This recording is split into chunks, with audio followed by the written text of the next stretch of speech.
Sure. So we're here. We're live. We're going to play a game. And the game's called Beat That. If you haven't met yet, my name is Justin, but you guys that are here, you know me. So that's a thing. And I think we're going to start off with,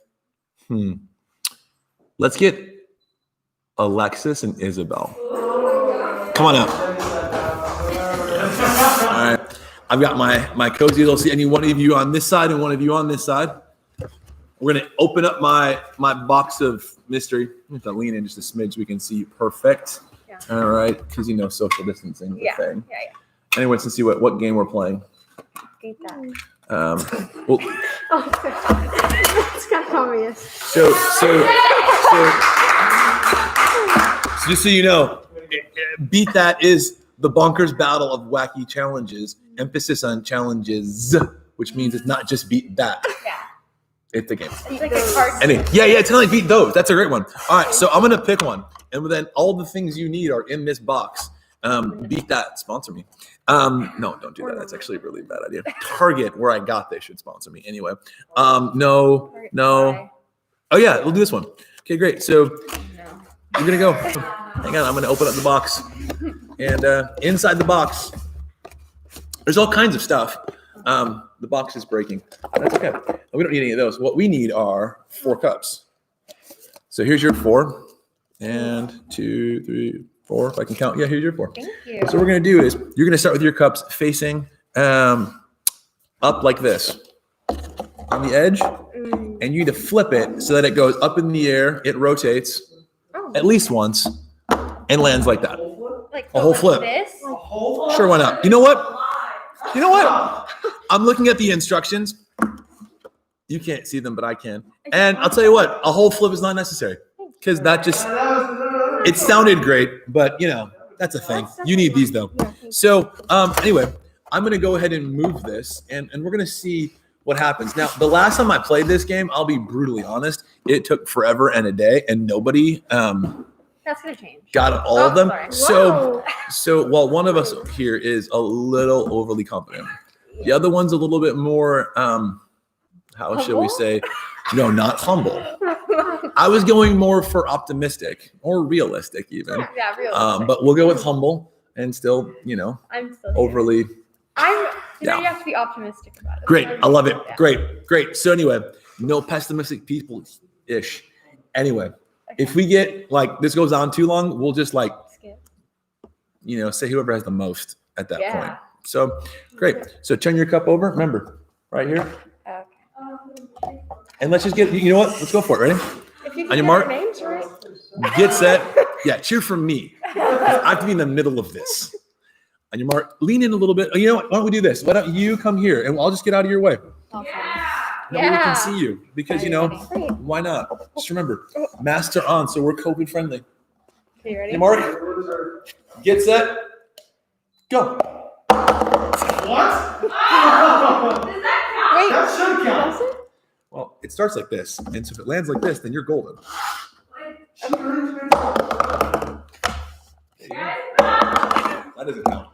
Wait, how does it start out? Start like here? Oh, wow. Which one? Do you know who's Alexis? Oh, That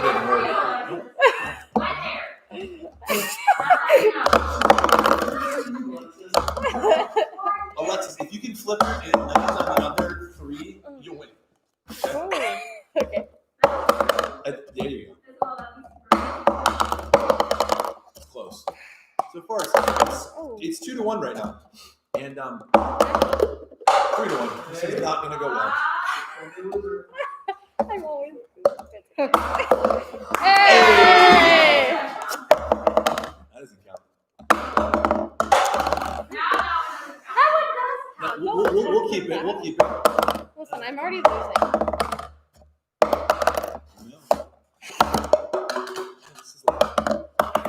You were so close. I thought it was going to happen. Yeah! I've already done that the whole time. So what we learned here was you win and you don't, Yeah. which is, I believe, kind of how Rocket League went. Oh! Mind you, we did play that recently, and we'll talk more about Rocket League. But next up, I'm gonna grab Coy, Ryan. Come on. We're gonna play a new game. Coy, you cannot have help getting up because that's just not okay. It's good sportsmanship. Good sportsmanship or not, it's not happening.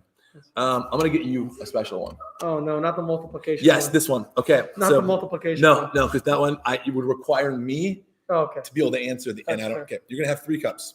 3 for you, 3 for you. Thank you. Okay. So now what you need to do is you need to stack your cups.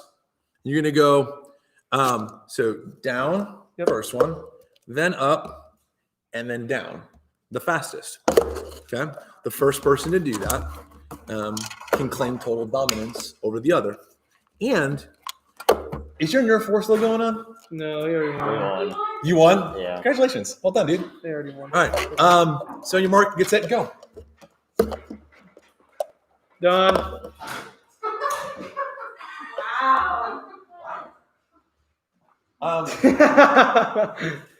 So, wow. Mine were stuck together. Oh, stuck together. That's an excuse. It's okay. You want redemption? That was way too fast. Sure. Redemption. All You right. want a different one? I'm going for one. I don't know what the cards have, so okay. You know what's great. Erica, pick your game.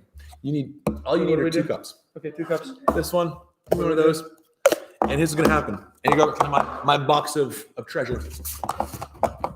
You open this bad boy up because Target's gonna sponsor me. I'm gonna get a new box, which is awesome. That'd be great. I would like it, maybe, That'd be great. maybe not. Could you? Yeah, that'd be amazing if Target sponsored me. That's awesome. All right, so you're gonna need these 2. It's 2, right? You're gonna need these 2. Okay, and so what's gonna happen is you're gonna take your cup, you put 1 cup like this, and other cup like this, right? Yep. But in between these 2 cups, you're gonna have the 2 dice. Okay. Yeah. Good luck. But Do you have to question? answer. Do they have to be like this? Yes, they do. Okay. Everything is end over end. Okay. Go.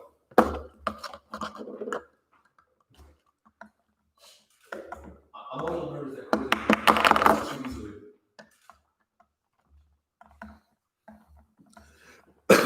I'm watching strategy. Ryan thought he had it. He was like, check me out. But no. I really do too, but I'm not feeling very positive about that. This is hard. It is very hard. Yeah. You know why Erica suggested it? Because one time she played it and no one saw her win, and then Logan knocked it over. And shout out to Logan because, well, she didn't win that game. So you can see they're intently looking at this, and it's not. Wow. So Ryan, real quick, I'm just curious. Okay. How do you feel about losing not 1 but 2 games? It's disappointing. It's disappointing. Stop Okay. shaking Are you it. Stop shaking it. Are you gonna go home and like? Cheater. Are you gonna go home and practice all these cup games All day. all day, All day. every day, Every day. or are you just gonna beat him in Rocket League? That's not Oh, happening. no. No. He Okay. knows that won't No. happen. Okay. Well, you know what I know is gonna happen right now. You're gonna sit down. Okay. Sweet. Awesome. So, hey, don't ouch me. I need someone to challenge Coy and beat him at this game. Maybe we'll have Erica and you play later, and you can I don't know, because I think you'll still beat her. But it's okay. Yeah. Okay, Logan. If you're watching right now, I want you to know that Erica just said Coy is better than you at life, and it's not okay. So Logan, I would strongly encourage you to not take that, but maybe you will. I don't know. We started this conversation a couple weeks ago about anxiety. And I think about anxiety. I think about one of the most anxious moments I've ever had in a car. I was driving from my house to downtown Chicago for soccer practice, which is kind of like driving from Cedarcrest to downtown Atlanta. It's not like a horrible drive, and it's not like really a bad drive. It's just not something you do often. And so when I was growing up, apps and like GPS wasn't a thing. And so you would have to take out a map and you would like chart down how to get from one place to the other. So I did that. Got to my destination, no problem. What I failed to do, however, was chart how to get back. And so I figured out what I'll just do is I'll reverse my directions and I'll be fine. But I wasn't. And like 30 minutes into my drive, I realized I was going the total wrong direction. I had to stop my car. I had to get out, find a payphone because cell phones weren't a thing. And I had to call my dad. And my dad asked one question. He says, Justin, are the buildings getting bigger or smaller? I said, Dad, they got bigger and then they got smaller. And he said, you are halfway to Indiana. You need to turn around. You're going the wrong way. Now, what I love about now is I'm never going to have that conversation with my son because he'll just have ways. You plug in your destination and it takes you there. But if you were like to sit and just stare at your phone, you're probably going to end up in an accident. You're probably going to crash, hit a tree. You might pull a Michael Scott and end up like in the lake because, GPS said turn left. But if you're somewhat smart, you'll be watching the road ahead of you while you're listening to what the GPS says. And if you do that, then you'll have no problem seeing the world out there coming towards you while you navigate the directions that the British voice on your GPS is giving you, which is a fantastic thing because when I think about anxiety, I think about how it can kind of take over. It can completely just hijack your thoughts. A few thousand years ago, Jesus said that there's an enemy and that enemies come to steal, kill, and destroy. And I think that's what anxiety does to us. It steals and kills and robs us of all of the things that we hope for in this life. But Jesus didn't stop there. He went on to say, but I've come that you may have life and life to the full. And I don't know about you, but the idea of life to the full sounds pretty good. Like, I don't know a whole lot of people that would say, hey, listen, the guy who created the whole world, he says, I have the way to live the best possible life. Like, I invented the game. I know how to win. Like that sounds awesome. But when we allow our anxious thoughts to get in the way, we quickly discover that we're not living that best possible life, the one that Jesus talked about. And so we begin to maybe blame God. God, this thing happened and it's your fault. God, it didn't work the way that I wanted it to. And so that means that it must be because you don't care, you don't exist. But maybe we're looking at it all wrong. Maybe it isn't the absence of God.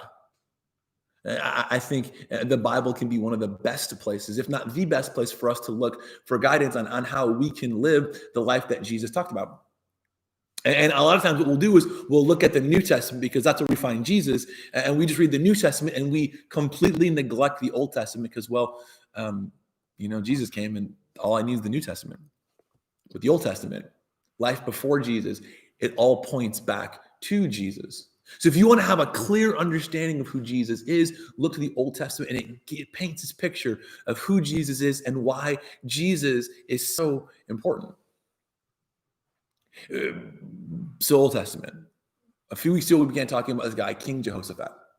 And this dude, he was living the good life. I mean, everybody around him, he's living at peace. Like no one's after him. No one's, writing things about him on Instagram. No one's, sending him hate mail. Like he's doing great until he isn't. And one day he discovers that his neighbors on either side of him, they've decided that they are going to attack him. They are going to take him out. And not only that, but they've invited their friends. And so now he went from having no problems to, that Jay-Z song, I got 99 problems, but really it was probably more than that because his whole world had changed. And for a lot of us, when our world changes, we give in to those anxious thoughts. We begin to blame God. But what King Jehoshaphat does is very different.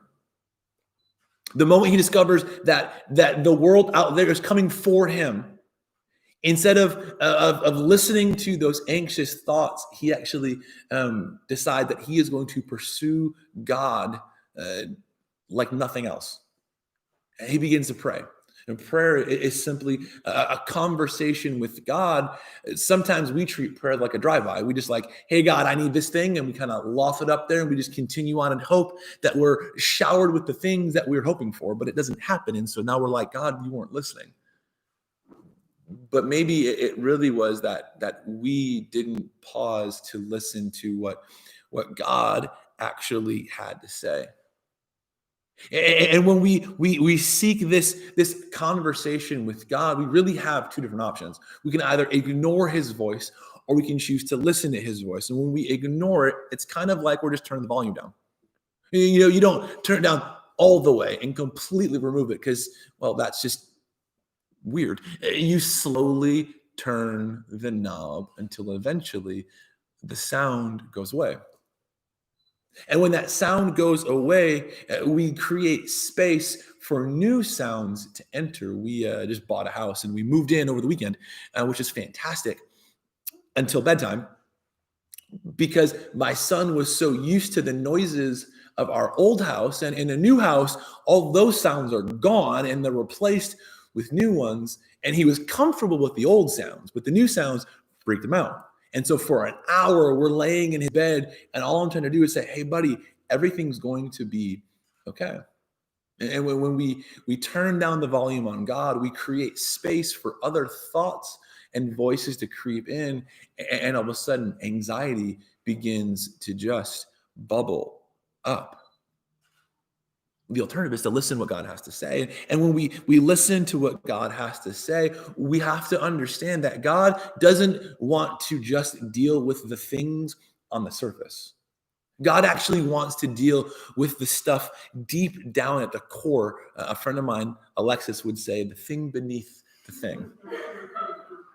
Okay, maybe I say that and she stole it from me. But oftentimes we want God to deal with the surface. It's kind of like maybe you're in a relationship with somebody and they're like, hey, there's this quality about you that I don't like. And so relationship over. And you have a friendship, right? And right at the same time, the friend is like, yeah, you know what? There's this quality, this thing about you that I don't really like. And so friendship over. And then maybe you go to like your soccer practice and your coach disciplines you because there's this quality about you that he doesn't like because it just keeps causing trouble. And you go home at night and you're like, man, there is something wrong with everybody around me. No, the common denominator, the common thread in all of that was you. Maybe there's something deep down in you that's actually causing things on the surface. And that's what God wants to deal with. God doesn't want to just deal with that one anxious thought. He actually wants to deal with the anxiety that is deep down under. Maybe instead of assuming that God isn't speaking, we can consider the fact that God is saying something that we just don't want to hear. See, when we choose to turn down the volume of God, we allow other voices to creep in, and that's where anxiety begins to stick things to us that were never meant to stick. And what God wants to do is to shake us free of the stuff that we were never supposed to be stuck to. And what's so interesting is when King Jehoshaphat vows to have this conversation with God, to seek God in the midst of what could very well have been the defining anxiety moment of his life, God sends a prophet or a messenger with this message. And he says this: do not be afraid or discouraged because of the vast army, for the battle is not yours, but God's. And so I wonder, in those moments where we feel like the world is literally against us, where our own thoughts are fighting against our very nature, where we think that God has abandoned us, what if we were to stop and to say, or maybe God is trying to tell me something and remind me that the battle that I have inside my own head is not my battle to fight, but rather is a battle that he has already won. Now, maybe you're sitting back and you're going, okay, I'm willing to give this conversation with God a chance. I'm willing to step out and have a chat with God, but I don't really know how to do that right now. Maybe you're looking at the resuming of school, of being in person, and you're like, you know what? This just seems too much, God. I don't know what to do, so I'm going to try to solve this on my own. And if that doesn't work out, then maybe we'll chat. Well, what if you paused and said, God, I'm listening? See, when we do that, what we have to realize is that God may not actually say the thing that we want him to say, but he will definitely say the thing that we absolutely need to hear. So what if, regardless of what your relationship with God looks like, what if in the moment when anxiety begins to bubble up, you paused, took a breath, and then said, God, how about we pick up that conversation again? Let's pick up right where we left off. Because maybe I've drifted away a little bit and I've stopped listening to what you had to say and I've kind of put you on mute for a little bit. What if we picked up where we left off? Now maybe you're sitting back saying, "Hey, Justin, that sounds great, but how do I do that? Like, how do I pick up the conversation from where I left off?" Well, that's kind of like how you pick up a conversation with a friend you haven't seen in a while. You lean in. You actually engage in the conversation. You begin to listen and not just wait for your turn to talk or wait for the opportunity for you to defend your argument or to say, yeah, no, I don't think that will work. You listen. You allow the words to actually enter into your thoughts. And then you let go. See, so often we hear things from God, or we have someone suggest an encouraging thing, but we're still squeezing so tightly to the anxious thoughts that there's no space for us to replace this with this. The thing that we're squeezing onto that isn't helping with the thing that will actually allow us to experience freedom.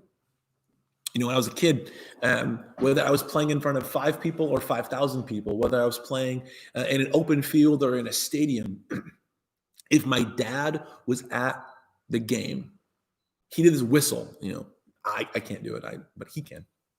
And no matter where he was, I could hear him and I could actually pick up where he was in the stadium. Like, he would whistle and I would know exactly where to look.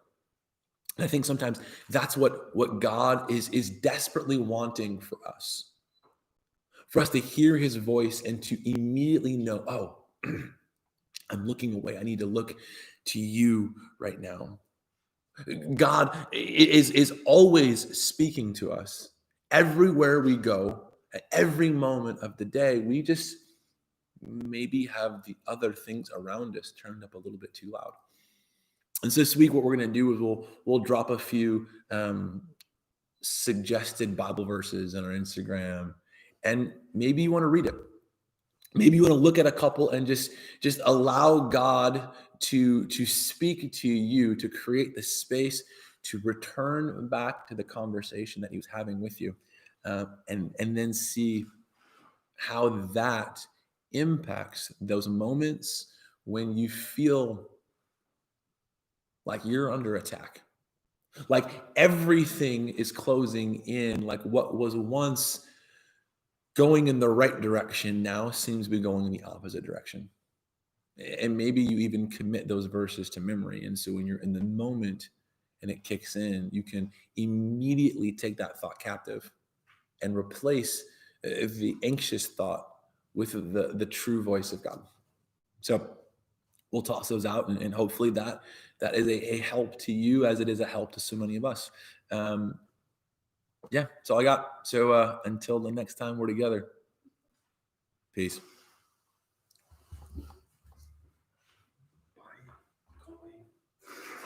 Coy thinks he has this whole peace thing now. So it's like,